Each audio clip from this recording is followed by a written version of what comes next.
Bien, voy a trabajar, voy a diferenciar. Ajá.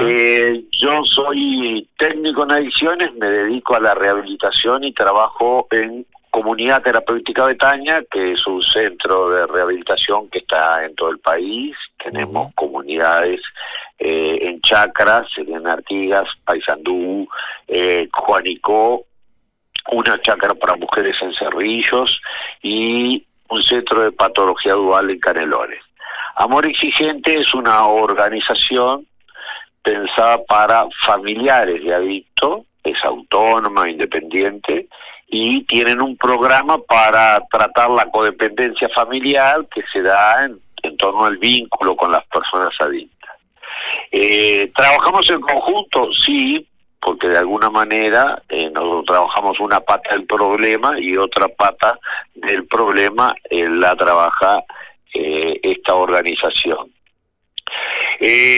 La pregunta que nos hacemos es ¿el problema es la droga?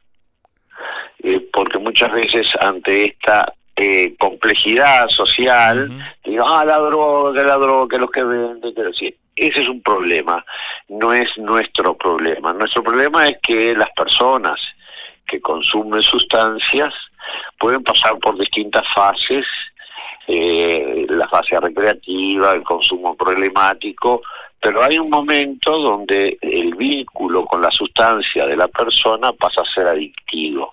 Y es ahí la enfermedad mental, ¿no? La adicción. Ya la persona no consume por placer, por gusto, sino porque no puede dejar de hacerlo. Y obviamente obtener su dosis de sustancia implica una cantidad de comportamientos antisociales que son los que después problematizan la seguridad pública, ¿no? Porque se ven reflejados en hurtos, en rapiñas, en copamientos, en fin, en todo lo que sucede a consecuencia de. Si el problema está instalado, hay solución. Rehabilitación de la persona y es posible la rehabilitación. No hay ningún adicto que no tenga chance de rehabilitarse. Esa rehabilitación lleva un periodo de tiempo, está basado en una terapéutica cognitivo-comportamental que ayuda a generar conciencia y a fortalecer con recursos la voluntad para decidir si lo hago o no lo hago. Cuando lo hago, se desata todo ese proceso bioquímico que determina después los comportamientos que no quiero vivir. ¿Y cómo juega la familia en todo esto? Bueno, juega un papel sumamente impresionante, porque si no conoce de esta problemática, muchas veces hace con la mejor buena intención todo lo que no hay que hacer. Claro. Y eso que pasa la prevención. Conocer de este tema, hablar de este tema, dar información sobre este tema, los orígenes de este tema y ver como sociedad qué es lo que deberíamos hacer, porque es una problemática que atraviesa todas las sociedades, desde todas las perspectivas, económicas, sociales, educativas. O sea, no es una enfermedad de algún grupo social, es una problemática que se desarrolla en cualquier miembro de la sociedad que pueda y tenga condiciones para desarrollarlo, ¿no? Esta enfermedad, ya declarada enfermedad autónoma por el DSM-5, que es el Manual de Diagnóstico de Enfermedades Mentales, establece que es una enfermedad con una cantidad de características predecibles. No empieza la adicción cuando empieza el consumo llega cuando ya está todo pronto, es como la fruticita de la torta, ¿no? Ahora, Fernando, si se trata de una enfermedad y que está reconocida como enfermedad, ¿no? ¿Por qué es tan difícil muchas veces el abordaje? ¿Dónde? A ver, tú me dirás si es así o no, pero donde se entiende que quizás muchas veces el Estado destina determinados recursos y demás, pero no lo suficiente para abordarlo, ¿no? Bueno, Lo abordan lo más que que pasa nada es instituciones ONG que son privadas. mira, acá hay un problema. Como enfermedad, es una enfermedad biopsicosocial. Hay un aspecto que es el biológico, cómo impacta la droga en el cerebro humano. Y eso se resuelve muchas veces en el ámbito sanitarista. Pero hay otro que tiene que ver con las estructuras de personalidad, tiene que ver con los vínculos sociales y con el tipo de sociedad en el que vivimos. Vivimos una sociedad basada en la imagen, basada en el confort, basada en la virtualidad, basada en el tener para ser, y entonces esa problemática social nos compete a todos. La puede resolver el Estado, y sí, quizás si hiciera lo que si cumpliera por lo menos lo que acordó en la ley de regulación de la marihuana, que era generar espacios de prevención, campañas preventivas, que no quiere decir la droga es mala, porque la droga no es buena ni es mala. La droga es un objeto que está ahí, es un producto muchas veces industrializado que está ahí, acude, lo que no hay es conciencia de riesgo, no hay conciencia, y eso se puede educar, prevenir y fortalecer en función de cómo vamos ayudando a las personas a ser libres. No tenemos una educación para ello. Tenemos una educación que básicamente, y la reforma inclusive educativa, es una educación básicamente tecnificada, pero no es una educación con que genere conciencia crítica ni conciencia ética. Y estas dos conciencias, la crítica, es la que hace que uno pueda discernir, ¿no?, entre esto u esto otro. Y la conciencia ética va amparada de valores. Bueno, no decido por esta opción por este y este otro valor.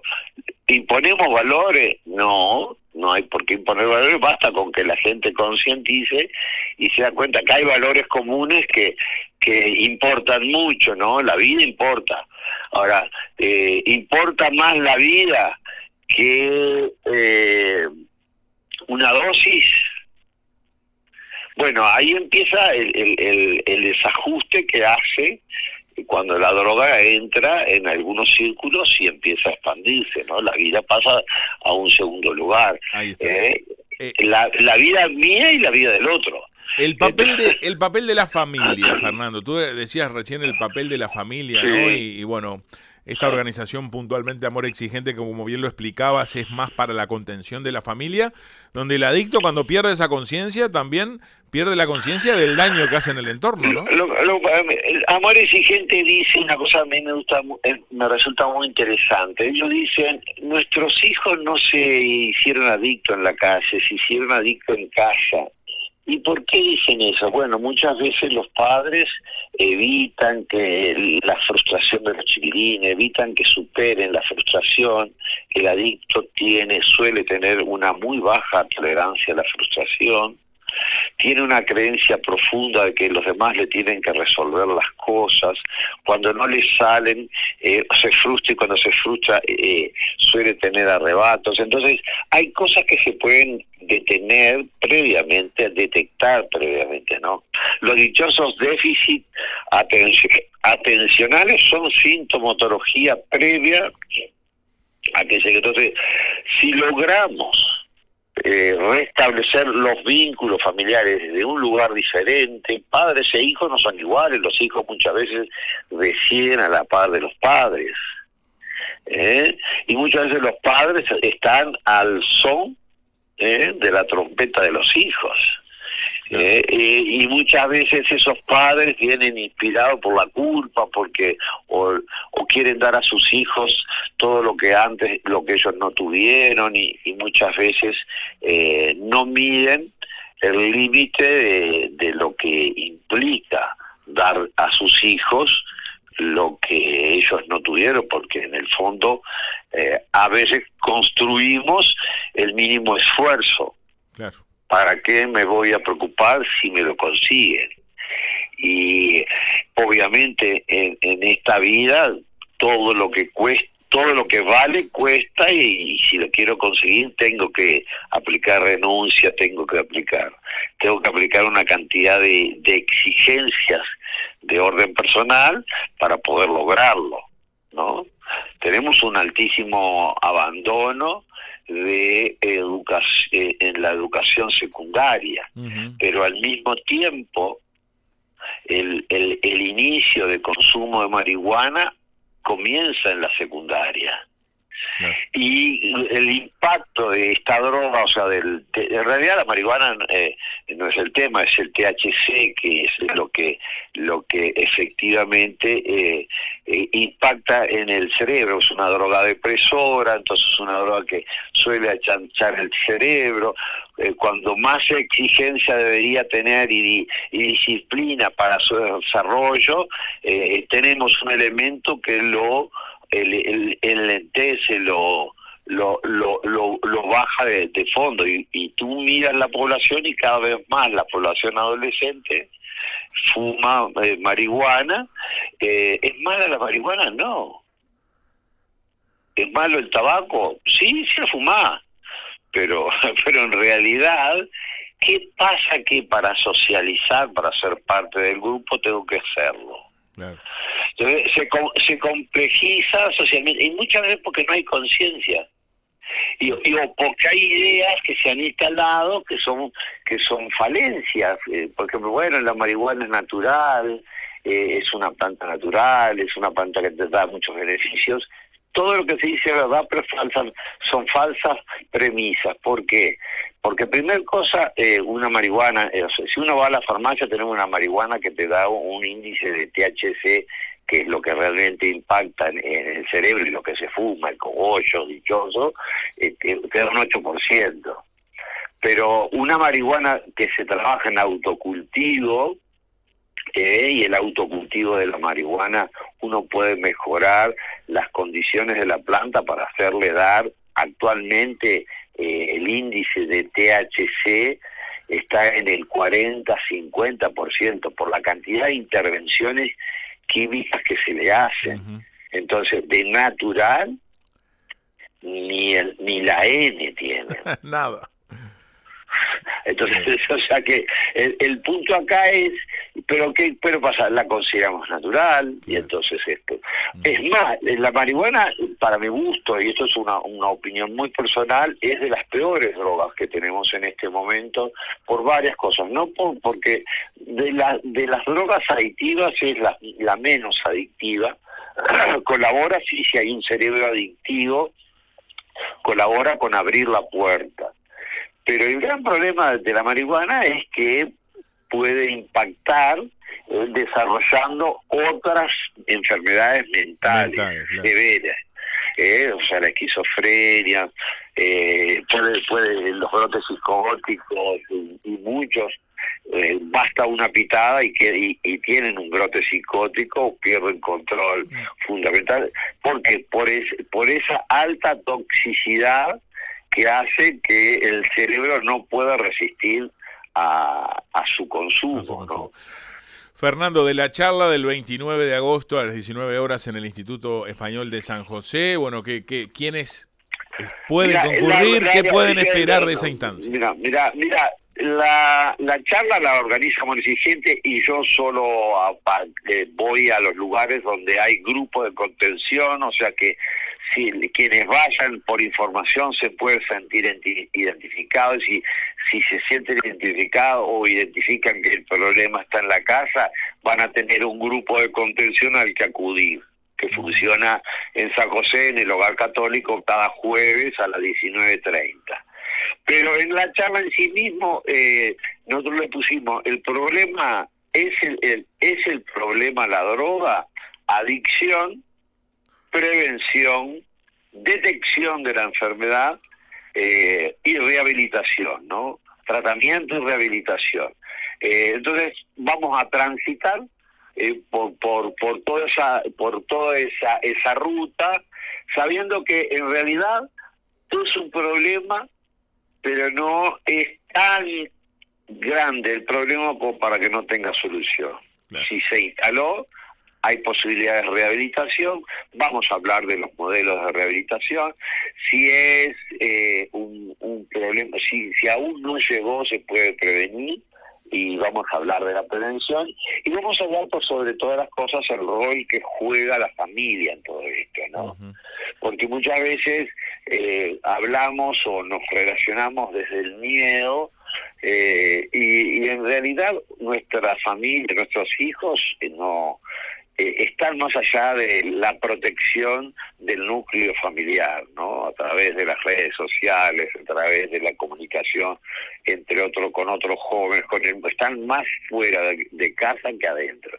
Entonces, lo importante es empezar a generar en casa esa conciencia colectiva, no el cuco, porque el cuco es para no tomar la sopa. Claro. Si nos viene el viejo de la bolsa, si no toma las dos, ya está. Eso era cuando yo era niño. Se trata de decir, acá hay una situación y vos tenés que decidir a lo que te exponés, el riesgo que podés correr, y de alguna manera hay una cosa que es la adicción como enfermedad es lenta, progresiva y crónica. Claro. Podés entrar en la adicción, bueno, antes tenés que haber coqueteado con la droga un tiempo, ¿no? Uh-huh. Un coqueteo recreativo, después de ese coqueteo empieza a hacerse más habitual, y la habitualidad del coqueteo hace que empiece a tener problemas, a dejar de cumplir funciones, responsabilidades, y una vez que cuando quise o no me di cuenta, ya estaba enganchado, ¿no? Para que tengas una idea, porque en realidad circula la marihuana, pero circula básicamente en este momento mucho más que la pasta base, circula la cocaína, ¿no? Exacto. Una cuestión de mercado de la cocaína.